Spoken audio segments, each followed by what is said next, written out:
मैं सिर्फ इतना जानती हूं कि जो कुछ भी हुआ बहुत अच्छा हुआ। हमने इन्हें इनके घर में धकेल दिया है। हम तीनों में इस वाक़े के बारे में तफसीली तबादला ख्याल नहीं हो सका। एक तरफ हम नताइज से बेखबर थे और दूसरी तरफ वीरा की बिगड़ी हुई सेहनी हालत की तशवीश लाहक थी। अखबार पढ़ लेने के बाद सभी अपने अपने दिल के भड़ास निकालने में मसरूफ थे। ये बुरा हुआ कि अखबारात लाने की फिक्र में तुम्हारी खरीदारी फिर अधूरी रह गई। मौका पाकर मैंने मौजू बदलने के लिए सोचा छोड़ा। अब कल तुम्हें फिर बाजार जाना पड़ेगा, मजबूरी है। गजाला बेपरवाही से अपने शाहने उचका कर बोली। मटन और चिकन की खरीदारी रह गई है। अगर 2-4 दिन दाल सब्जी पर गुजारा कर सकें तो मुझे कहीं जाने की जरूरत पेश नहीं आएगी और शायद इस प्रोग्राम पर इसी वक्त से अमल होना शुरू हो जाएगा। मैंने तेज लहजे में पूछा। मेरा बिगड़ा हुआ चेहरा देखकर वो हंस पड़ी और शरारत से बोली, दाल और सब्जियां भी लोग शौक से खाते हैं। आप इस तरह मुंह बना रहे हैं जैसे मैं जड़ी बूटियां खिलाने का इरादा रखती हूँ। आप मुतमईन रहें, आज रात तक दस्तरखान पर गोश्त नजर आता रहेगा। मैं किचन में जा रही हूँ। वह फौरन ही उठकर किचन की तरफ चलती। सुल्तान शाह की आंखें किसी ख्याल से चमकने लगी थी। उसने कहा, इस पूरी भाग दौड़ में हम दाल खोरों को बिल्कुल ही भुला बैठे हैं। दाल खोर? मैंने कुछ न समझ दुराया। तुम किसकी बात कर रहे हो? मोतीलाल की कहानी सुन लेने के बाद तुमने मुखर्जी को एक फहरिस्त में शामिल कर लिया था। ओह, मैं गहरा सांस लेकर रह गया। मुझे प्रताप अधिकारी के हवाले से मुखर्जी अच्छी तरह याद है, लेकिन मेरी नजरों में उन लोगों की बहुत ज्यादा अहमियत नहीं है। वो मुसलमान तौर पर हमारे दुश्मन है और वही कुछ कर रहे हैं जो एक दुश्मन को करना चाहिए। मुझे ज्यादा फिक्र इन हरामजादों की है जो मौका बे मौका हमसे दोस्ती के दावे करते रहते हैं, लेकिन अमली तौर पर हमारी जड़ें काटने की कोशिश कर रहे हैं। ये अजीब बात है। वो कुछ न समझ वाले अंदाज में बोला। ऐसा मालूम हो रहा है जैसे तुम्हारे दिल में भारतीयों के लिए कोई नर्म गोशा पैदा हो रहा है। दुश्मन दुश्मन ही होता है। उसका सर कुचलने में ताखीर की जाए तो कभी कभी भारी नुकसान उठाना पड़ता है। दिल के बजाय ठंडे दिमाग से सोचोगे तो मेरी बात तुम्हारी समझ में आ जाएगी। तुम मौजूद हो तो मुझे अपने दिमाग पर बिला वजह जोर देने की क्या जरूरत है? सांप को कोई नहीं चूमता। सब जानते हैं कि वो मोजी होता है, इसलिए हर एक उससे बचकर निकलता है। लेकिन रास्ते में कोई खूबसूरत बिल्ली नजर आए तो कोई उसकी परवाह भी नहीं करता। इसे होश इस वक्त आता है जब वो पागल बिल्ली बेखबरी में उसकी पिंडली का गोश्त उधेड़ कर अपना जहर उसके जिस्म में दाखिल कर चुकी होती है। इस वक्त हम कुछ ऐसी सूरत हाल से दो चार हैं। तुम सांप का सर कुचलना चाह रहे हो, मगर मैं खूब रू बिल्लियों में पागल बिल्ली का पीछा करता जा रहा हूं। बस इतनी सी बात है। एक तरफ तुम इन्हें सांप से तशबीह दे रहे हो और दूसरी तरफ इन्हें अहमियत देने पर भी आमादा नहीं हो। ये तजाद मेरी महदूद खोपड़ी की दस्तरस से बाहर है। वो बातें शायद उसकी रसाई से बाहर ही थी। भारतीयों की पाकिस्तान से दुश्मनी एक मुसलमान हकीकत थी। वो पूरे हिंदुस्तान को हिंदुओं का वतन समझते थे। अखंड भारत का मुतासिबाना नारा इस फलसफे की पैदावार था। ये दीगर बात थी कि मुसलमानों ने अकलियत में होने के बावजूद मुद्दतों इस अजीम ममलिकत पर रवादारी के साथ हुक्मरानी की थी और इस जमीन पर अपना मुसावियाना हक समझते थे। फिर भारत को तोड़कर एक नई मुस्लिम रियासत की बुनियाद रखती गई। पाकिस्तानी अपने हक के हसूल पर नाजार रहे और मुतअस्सब हिंदू नई ममलिकत के क़याम को अपनी हक तलफी समझकर जलते कुड़ते रहे और इसे हर मौका पर नुकसान पहुंचाना अपना फर्ज तसव्वुर करते रहे। कर्नल महेश पाल और कांति से लेकर मुखर्जी तक वो लोग जो कुछ कर रहे थे इस हिंदू सोच का तसलसल था और कोई भी जिम्मेदार पाकिस्तानी इनकी खुली दुश्मनी से काफिल नहीं था। मेरी ईमानदाराना राय थी कि दोनों फरीकों का हिसाब कमोबेश बराबर ही चलता था। इनके सफारतकार हमारे यहाँ अपना काम दिखाने की कोशिशों में मसरूफ रहते थे तो नई दिल्ली में हमारे खुफिया इदारे भी इनकी दुखती हुई रगों पर वार करते रहते थे। वो दो तरफा खेल था जिसमें हर फरीक अपने मुखालिफ को मकदूर भर जिक पहुंचाने की कोशिश में लगा रहता था। इस दौरान में उनके किसी कारिंदे की गर्दन हमारे हाथ में आ जाती थी तो वह हमारा खालिस मुनाफा होता था।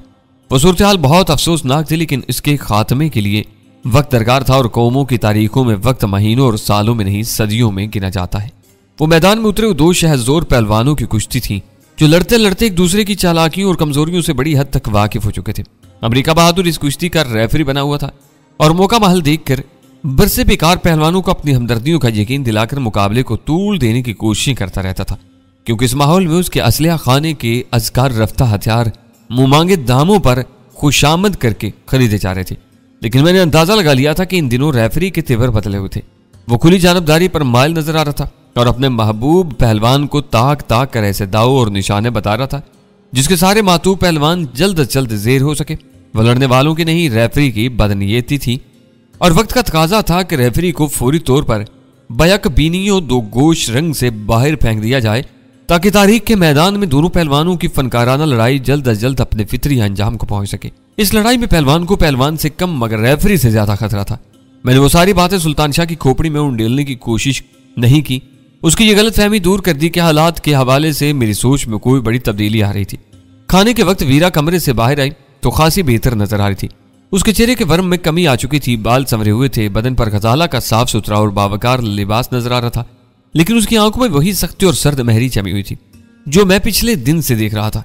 मैंने उस पर निगाह पड़ते ही चेक कर उसकी तारीफ की। मेरा ख्याल था कि जवाब में वो मुस्कुरा देगी, लेकिन उसका चेहरा सपाट ही रहा, जज्बात और तब्दीली से यकसर आ रही, जैसे उसके दिल पर कोई बहुत बड़ा बोझ हो। वही और मेज के गिर्द दूसरी कुर्सी पर बैठ गई जो उसने पहली बार मुंतखब की थी। वीरा खाना रगबत से खा रही थी, लेकिन कभी कभी लुकमा लेना भूल कर किसी गहरी सोच में डूब जाती थी। गजाला उसे टोकती तो वो चौंक कर दोबारा खाने में मुनहमिक हो जाती।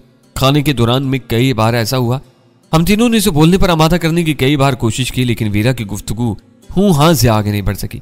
मेरी वजह से तुम सब उदास और परेशान हो। खाना खत्म करने के बाद वीरा ने अचानक हम सबसे मुखातब होकर सर्द आवाज में कहा। यह बात उसने नशे के आलम में पिछली रात भी कही थी। हरगिज़ नहीं, यह तुम्हारा वहम है, परेशानी जरूर है, मगर तुम जल्द ही नॉर्मल हो जाओगे।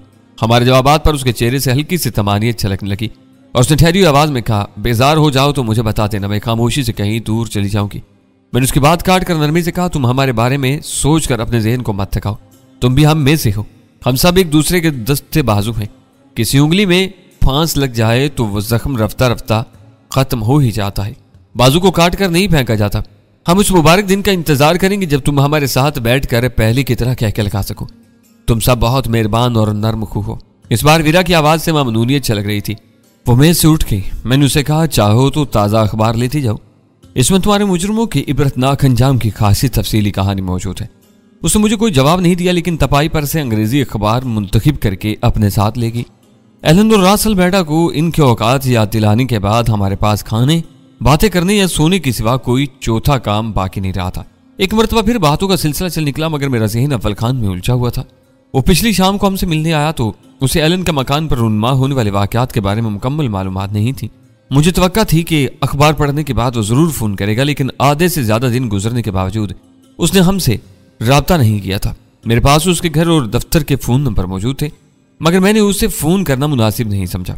माजूली से बहाल होने के बाद वो मुख्तलिफ हालात से नबुर्द आजमा था और शायद अपनी पोजीशन मुस्तहकम करने की कोशिशें कर रहा था। मुझे मुहम सा शुबा था कि वो अपने दफ्तरी साथियों की मौजूदगी में फोन पर खुलकर बात नहीं कर सकेगा, लेकिन उसे पूरे दिन में तन्हाई के चंद ऐसे लम्हात मुयस्सर आ जाने चाहिए थे जब वो राजदारी के साथ हमें फोन कर सकता था। एक मरतबा फिर डोरबेल की आवाज ने हमें चौंका दिया। मेरी निगाहें गैर इरादी तौर पर वाल कलाक की तरफ उठ गईं। वहां सुइयां पूरे 12 बजने का ऐलान कर रही थी।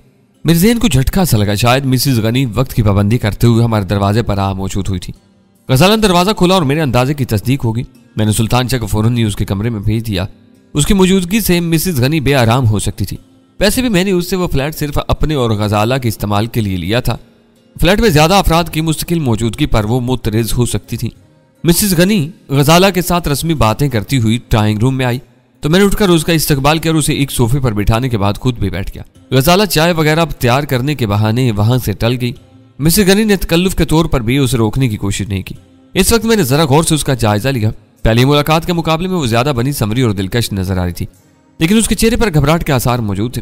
वो किसी इंतहाई मजबूरी के आलम में मुझसे मिलने के लिए आई थी, वरना वो अजनबियों से ऐसी मुलाकात की आदि मालूम नहीं होती थी। आपकी कहानी सुनने से पहले मैं एक बार फिर अपनी बात दोहराऊं कि आपने मुझ पर एतमाद करके मेरी जो इज्जत अफजाई की है, मैं पूरी तरह उसका अहल नहीं हूं, मगर फिर भी मैं कोशिश करूंगा कि आपके काम आ सकूं। मैंने उसकी झिझक दूर करने के लिए खुद ही बात छेड़ दी। पहले तो मैं अपने इस झूठ पर मुआफी चाहती हूँ जो मैं आपसे बोल चुकी हूँ। वो मुझसे नजरें चुराते हुए बोली, मगर वो मेरी मजबूरी थी। मुझे अपने शौहर के बारे में लोगों को कुछ न कुछ बताना ही पड़ता है। वो झूठ इतनी सफाई से बोला गया होगा कि मुझे उसका अंदाजा भी नहीं हो सका। मैंने मीठी मुस्कुराहट के साथ कहा, आप बिला वजह इसका एतराफ करके मेरा हौसला बढ़ा रही हैं। जी ऐसी बात नहीं है। वही मेरी कहानी का तारीख तरीन पहलू है। मेरे शौहर किसी कारोबारी दौरे में लापता नहीं हुए थे। उन्हें बैरून मुल्क गिरफ्तार कर लिया गया था और वो आजकल कार्डिफ की जेल में 10 साल की कैद काट रहे हैं। उसने अटक अटक कर वो सनसनीखेज इंकिशाफ कर डाला। इस खबर पर मैं सन्नाटा में आ गया। मिसेस गनी की कहानी का आगाज मेरी तवक्का से कहीं ज्यादा ड्रामाई साबित हुआ था। मैंने इस्तरारी लहजे में पूछा, इनका जुर्म क्या था? मैंने आप पर भरोसा किया है तो मैं आपसे कोई बात नहीं छुपाऊंगी। वो अपने मैनेजर के सामान में 4 किलो हेरोइन छुपाकर बर्तानिया में ले जाते हुए एयरपोर्ट पर पकड़ गए थे। उनका मैनेजर भी पकड़ा गया, बल्कि पहले वो पकड़ा गया और जब उसने ये बताया कि उसे गनी साहब ने वो पैकेट सामान में डालने के लिए दिया था तो गनी साहब भी गिरफ्तार कर लिए गए। ओल्ड वैली की अदालत ने मैनेजर को 5 साल और गनी साहब को 10 साल की सजा सुनाई। यह वाकया 2 साल पहले पेश आया था। ऐसे मामलात में मगरबी प्रेस बहुत मुतासिब है। उसे यह वाकया बहुत उछाला होगा। यहाँ के अखबारों में भी खबरें लगती रहती थी। अपने बेटे को इन वाकयात से बेखबर रखने के लिए मैंने पढ़ाई के बहाने अमेरिका भेज दिया। बाद में उसे कह दिया कि उसके बाप लापता हो गए हैं। मैंने अंदाजा कर लिया कि मैंने ज्यादा दिलचस्पी का मुजाहरा किया तो उसकी कहानी बहुत तूल पकड़ जाएगी, जबकि मैं वो अपने असबाब जानने के लिए बेचैन था जिनकी बिना पर वो मेरे पास आई थी। बहुत अफसोसनाक सानिया था। मैंने बात समेटते हुए कहा, तेज तरीन तरक्की के बहुत से जो या ऐसे गलत रास्तों पर चल पड़ते हैं और अपने कारोबार के साथ खुद को भी तबाह कर लेते हैं। इनका कोई और कारोबार नहीं था। सबको यही मालूम था कि वो कोई बरामदी कारोबार करते हैं। शादी से पहले मैं खुद भी इसी गलतफहमी में मुब्तला थी। उनकी दौलत ने मुझसे सोचने समझने की सलाहियत छीन ली थी। शादी के बाद जब उनके आए दिन के मुल्की और गैर मुल्की दौरों का भेद खुला तो मुझे मालूम हुआ कि वो हेरोइन का कारोबार कर रहे हैं। लेकिन इस वक्त बहुत देर हो चुकी थी। मैं कुछ भी नहीं कर सकी। मैं अब तक यह नहीं समझ सका कि आप अपने शौहर के माजी को क्यों बेनकाब कर रही हैं और इनसे मेरा क्या ताल्लुक हो सकता है। मुझे मिसिस गनी के वजाहतों से उलझन होने लगी। इन बातों से वाकिफ हुए बगैर शायद आप कुछ भी नहीं कर सकेंगे, लेकिन ये तो मालूम हो कि मुझे क्या करना है। आप मुझसे क्या चाहती हैं? मैं इसी तरफ आ रही हूँ। मेरा फर्क पढ़ाई के लिए अमेरिका गया तो उसकी उम्र सिर्फ 7 साल थी। वह वहां एक बोर्डिंग हाउस में रह रहा है और 2 बरसों में बहुत होशियार हो चुका है। CIA वालों ने उसके बारे में छानबीन करते हुए गनी साहब के पूरे माजी को खंगाल डाला और इन बातों से भी वाकिफ हो गए हैं जो अभी तक मेरे इल्म में भी नहीं थी। वह दूसरा सनसनीखेज इंकशाफ था। मुझे अंदाजा हो गया कि मिसिस गनी की बातें गैर जरूरी या बेरब्त नहीं थी। इन तफसीलात को बयान किए बगैर पूरी सूरत हाल को समझाना दुश्वार नहीं नामुमकिन था। वो सांस लेने के लिए रुकी थी। लम्हा भर के बाद अपनी बात जारी रखते हुए बोली, 10 दिन पहले CIA के 2 अफसर मेरे पास आए थे। उन्होंने मुझे पेशकश की कि अगर मैं यहाँ एक बैनुल-अक़वामी मुजरिम की गिरफ्तारी में उनकी मदद करूं तो वो मेरे शौहर को बहुत जल्द रिहाई दिला सकते हैं और आपके लिए इनकी पेशकश बहुत पुरकशिश है। मैंने उसकी आंखों में झांकते हुए पूछा। उसने अपने सर को असबात में जुम्बिश थी। मैंने तन्हाई के 2 साल बड़े कर्ब में गुजारे हैं। पता नहीं इनकी कैद खत्म होने तक मैं जिंदा भी रहती हूँ या नहीं। CIA वालों का कहना है कि मेरे शौहर को हेरोइन की स्मगलिंग पर इसी शख्स ने लगाया था। गनी साहब इसके हुक्म पर हेरोइन की खेप लेकर यूरोप के खास ठिकानों पर पहुंचाते थे।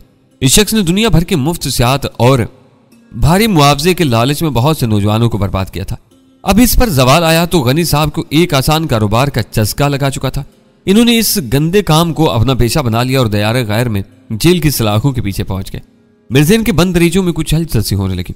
मैं जब कराची में शी का रैकेट चला रहा था तो मैंने भी बहुत से लड़कों को बैनुल-अक़वामी कैरियर के तौर पर मुंतखब करके हेरोइन की भारी मिकदार में उन्हें मुल्क भिजवाई थी।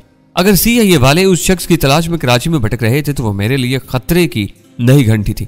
वो जिस शख्स को गिरफ्तार करना चाह रहे हैं उसका नाम क्या है? मैंने पुरस्कून रहते हुए पूछा। उसके 10 नाम है। वो बार बार नाम बदलता रहता है लेकिन उसका असल नाम डैनिक है। कुदरत की सितम ज़रीफी पर मैं बेख्तियार हंस दिया। वो मेरे सामने बैठकर मेरी गिरफ्तारी के लिए मेरी मदद की तलबगार थी। कोई सोच भी नहीं सकता था कि दुनिया इतनी मुख्तसर होगी जहां चोर और साहूकार हर अहम मोड़ एक दूसरे को अपने सामने पाएंगे। आप हंस क्यों रहे? क्या मैंने कोई गलत बात कर दी है? मुझे अपने एक दोस्त का नौमौलूद बेटा याद आ गया था जिसे प्यार से डैनी कहा जाता है। अजीब इत्तेफाक है, वो सरसरी लहजे में बोली। फिर अपना सिलसिला कलाम जारी रखते हुए कहने लगी, एक जमाने में डैनी पूरे मुल्क का सबसे बड़ा बदमाश था। वो एक बाजारी औरत से इश्क करता था। उसे डैनी के आदमी ब्लैक क्वीन के नाम से जानते थे और वो ग्रो शी कहलाता था। फिर वो सब बिखर गया। बुरे कामों का अंजाम कभी अच्छा नहीं होता। इसके बाद से डैनी पर मुसलसल बुरा वक्त आया हुआ है। कानून के मुहाफिज उसकी तलाश में है। वो इनसे छुपता फिरता है। अगर आप मेरी मदद करें और जरा सी मेहनत करें तो डैनी का सुराग मिल सकता है। मैं पूरी कोशिश करूंगा। क्या आपने इस बारे में अभी तक किसी और से बात नहीं की है? किससे करती? वो दिलगीर लहजे में बोली। बदनामी और रुसवाई के बाद रिश्तेदारों से लेकर दोस्तों तक ने साथ छोड़ दिया है। पुराने शनासा मुझसे मिलना भी पसंद नहीं करते। आप मेरी जिंदगी में पहले आदमी हैं जिसके सामने मैंने जुबान खोली है। मैं आपसे वादा करती हूँ कि अगर आपकी कोशिशों से गनी साहब को रिहाई मिल गई तो मैं ये फ्लैट किसी मुआवजे के बगैर आपके नाम कर दूंगी। इस बात की क्या जमानत है कि CIA वाले डैनी की गिरफ्तारी के बाद गनी साहब को रिहा कर देंगे? वो दोनों बहुत बड़े और जिम्मेदार अफसर हैं। उन्हें हर बात मालूम है। वो मुझे फरेम नहीं दे सकते। डैनी को पकड़वा कर हम डैनी ही नहीं उसके आदमियों की भी दुश्मनी मोल लेंगे। वो हमारे खून के प्यासे हो जाएंगे और वो लोग हमें इनके रहमो करम पर छोड़कर डैनी समेत अमेरिका चले जाएंगे। मुझे इन खतरात का अंदाजा नहीं था। इन्होंने खुद कहा है कि डैनी मारा या पकड़ा गया तो मुझे और गनी साहब को ग्रीन कार्ड दिला देंगे। फर्क पहले ही अमेरिका में है। हम तीनों वहां नए सिरे से जिंदगी शुरू कर देंगे। आप चाहें तो मैं इनसे आपके ग्रीन कार्ड के लिए भी बात कर सकती हूँ। नहीं, मैंने सख्ती से कहा। अभी आप इनसे मेरे बारे में एक लफ्ज भी नहीं कहेंगे। पहले इनके बारे में छानबीन मैं करूंगा। गनी की रिहाई इतनी आसान नहीं हो सकती। वो बरतानिया में कैद है जहां मंशियात के खिलाफ बहुत सख्त कवानीन नाफिज हैं। अमेरिकन CIA के 2 मामूली अफसरान वो सजा खत्म नहीं करा सकते। मामूली नहीं, वो बहुत बड़े अफसर हैं। मेरी तसल्ली के लिए उन्होंने मुझे अपने शिनाख्त नामे तक दिखाए थे। उनमें से एक CIA का असिस्टेंट डायरेक्टर और दूसरा इंस्पेक्टर है। उन्होंने आपसे दोबारा रब्ता नहीं किया? मैंने पूछा। चौथे रोज उन्हें मेरा फैसला सुनने के लिए आना था, लेकिन वो नहीं आ सके। मिसिस गनी के सीने में छुपी हुई कहानी इंतहाई सनसनीखेज और भरपूर साबित हो रही थी। उसने बताया, चौथे रोज फोन आया था। इंस्पेक्टर ने मुआवजत करने के बाद मेरा फैसला जानना चाहा तो मैंने उससे मोहलत ले ली। इनकी तजवीज़ हुक्म का दर्जा रखती है। अगर आप इनसे इनकार करेंगी तो वो आपको ब्लैकमेल करेंगे। कुछ न बन सका तो मुझे इनकार ही करना पड़ेगा। गनी पहले ही अपने किए की सजा काट रहे हैं और मुझे किस बात पर ब्लैकमेल कर सकेंगे? इसे मेरी बात पसंद नहीं आई थी और तेवरियों पर हल्के से बल पड़ गए थे। आप भूल रही हैं कि उन्होंने फर्क के बारे में तहकीकात शुरू करके आपके दरवाजे पर दस्तक दी है। आप इनकार करेंगी तो वो फर्क को हेरोइन के एक सजा याफ्ता पाकिस्तानी स्मगलर का बेटा करार देकर अमेरिका से निकाल देंगे और उसकी जिंदगी तबाह हो जाएगी। वो इसी तरह लोगों की कमजोरियां तलाश करके दुश्मनों की सफों तक में अपने मोहरे पैदा कर लेते हैं। बदकिस्मती से आप एक बड़े चक्कर में फंस चुकी हैं। मिसिस गनी का चेहरा धुआं हो गया और लरजती आवाज में बोली, ऐसा ना कहिए, वो ऐसा नहीं करेंगे। मेरे बच्चे ने किसी का क्या बिगाड़ा है जो उसकी जिंदगी तबाह की जाए? CIA के बड़े अफसर अपने पजीराई का यकीन किए बगैर किसी अजनबी के दरवाजे पर दस्तक नहीं देते। वो जो उम्मीद लेकर आए हैं उसे पूरा करने की कोशिश की जाएगी, मगर मुझे वक्त दरकार है। पहले मैं इनको देखूंगा। आपके पास उनका पता वगैरह तो होगा? पता नहीं, फोन नंबर है। वो अपना पर्स खोलते हुए बोली। डिफेंस एक्सचेंज का नंबर मालूम होता है। अपने पर्स के किसी अंदरूनी जेब से एक कागज और बाल पेन निकालकर मिसिस गनी ने मेरी तरफ बढ़ा दिया। मैंने कागज पर लिखा हुआ नंबर उर्दू अखबार के किनारे पर दर्ज करके दोनों चीजें उसे लुटा दी। और इनके नाम क्या है? मैं सरसरी अंदाज में उससे मतलूबा मालूमात उगलवा रहा था। असिस्टेंट डायरेक्टर का नाम गैरी हार्ट और दूसरे का चीफ मिलर है। दोनों बहुत मुहज्जब और तजुर्बाकार अफसर हैं। खुदा करे कि इनकी नीयतों के बारे में आपके अंदाजे गलत हो। मैं आपको जुबान दे चुका हूं कि आपके बच्चे का मुस्तकिल बचाने के लिए मैं आपका साथ दूंगा, लेकिन इनकी नीयत जानने के लिए आप एक बार इनकी पेशकश मुस्तरद करके देखें। वो खंदा पेशानी से आपका जवाब तस्लीम कर लें तो बहुत अच्छी बात है। कोई धमकी दें तो आप रजामंदी जाहिर कर सकती हैं। इस तरह वो खुलकर आपके सामने आने पर मजबूर हो जाएंगे। इस किस्से में जो बात सबसे ज्यादा गौरतलब है, इसे आपने अभी तक नजरअंदाज किया हुआ है, वरना मुझसे पहले आप इनसे बदजन हो चुकी होती। वो कौन सी बात है? उसने मुतजस्सिस लहजे में पूछा। वो CIA के अफसरान हैं तो एक बैनुल-अक़वामी मुजरिम की गिरफ्तारी के लिए आला पाकिस्तानी हुकाम से रजू करने के बजाय आप जैसी खानादार औरत के पास क्यों आए थे? आप ठीक कह रहे हैं, वो लरजती हुई आवाज में बोली। हैरिस की आंखें फैल गई थी। मैंने ये बात तो सोची ही नहीं थी। इनके साथ 10-20 पुलिस वाले ही कमर बस्ता हो जाएं तो 24 घंटों में टैनी को तलाश करके पकड़ सकते हैं। ये अच्छा ही हुआ कि मैंने आपको एतमाद में लेने का फैसला कर लिया। आपकी सूझबूझ काबिल रश्क है। आपने मेरी आंखें खोल दी हैं। बात यही खत्म नहीं हो जाती। मैं धीमे धीमे उसका ब्रेन वॉश करने पर तुला हुआ था। डैनी को खौफनाक मुजरिम होता तो वह जरूर सरकारी इदारों से रजू करते, खुफिया महकमों का ताउन हासिल करते। वो आपकी कमजोरियों से वाकिफ होने के बाद आपके पास आए हैं, जिससे जाहिर होता है कि डैनी कोई आम पाकिस्तानी शहरी है जिसे ये लोग अपने नामालूम मकासद के लिए अपने तौर पर मारना या अगवा करना चाहते हैं। हो सकता है कि वो इनके कुछ अहम राजों से वाकिफ हो गया हो या फिर इन्हें इसी से कोई काम लेना हो। ये बातें भी जल्दी खुल जाएंगी। अमेरिका में हजारों पाकिस्तानियों के बच्चे पढ़ रहे हैं। क्या ये सब ही के साथ ऐसा सलूक करते होंगे? बात जरा सी तल्ख है, मगर हकीकत यह है कि हर बच्चे का बाप गनी की तरह मुजरिम और गुमराह नहीं होता। यह हर बच्चे के घर वालों के बारे में तहकीकात करते हैं और जिनकी कमजोरियां मिल जाएं उनके ख्वाहिश अपने सफारत खानों और कौंसल खानों के कंप्यूटरों पर महफूज कर लेते हैं और अपनी जरूरत के मुताबिक इन मालूमात से फायदा उठाते हैं। जिन घरानों का माजी बेदाग होता है ये उनको ब्लैकमेल करते हैं। शायद यही वजह है कि जिंदगी के हर शोबे में इनके आदमी हर कदम पर इनके मफादात का ख्याल रखते हैं। जब घर के भेदी ही लंका ढाने लगे तो साजिशों के लिए बाहर से किसी को कुछ करने की जरूरत नहीं पड़ती। बिल्कुल यही बात है। आपने मेरी तवक्का से ज्यादा समझदारी का सबूत दिया है। मैं कल ही फोन करके इनसे कहूंगी कि मैं इनके लिए काम नहीं कर सकती। देखती हूँ कि इनका रद्द अमल क्या होता है।